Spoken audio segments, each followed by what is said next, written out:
আসসালামু আলাইকুম। বিয়েবাড়ি স্টাইলে রোস্টের A to Z রেসিপি নিয়ে চলে এসেছি। প্রথমে সামান্য লবণ দিয়ে 6 পিস মুরগি কিছুক্ষণ ম্যারিনেট করে রাখতে হবে।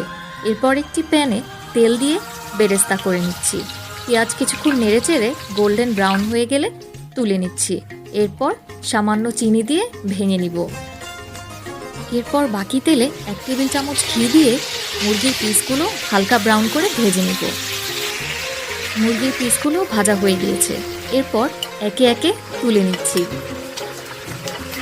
এরপর একই তেলে 4টি এলাচ ও 2 টুকরো দারচিনি দিয়ে কিছুক্ষণ ভেজে এর মধ্যে হাফ কাপ পরিমাণ পেঁয়াজ বাটা, 1 টেবিল চামচ রসুন বাটা, 1 টেবিল চামচ জিরা বাটা, 1 টেবিল চামচ আদা বাটা ও 1 প্যাকেট রাঁধুনি রোস্টের মশলা দিয়ে কিছুক্ষণ কষিয়ে নিচ্ছি।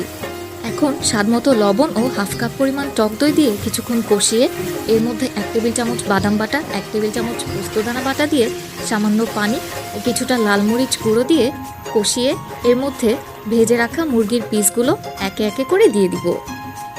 সাথে দিয়ে দিচ্ছি 1 কাপ পরিমাণ দুধ ও 1 টেবিল চামচ ঘি। এখন কিছুক্ষণ ঢেকে রান্না করতে হবে। রোস্ট প্রায় হয়ে এসেছে। কয়েকটি কাঁচামরিচ দিয়ে দিচ্ছি। কেমন হলো কমেন্ট করে আমাদেরকে জানাতে ভুলবেন না। এখন বেরেস্তা দিয়ে দিচ্ছি। রোস্ট রান্না করা হয়ে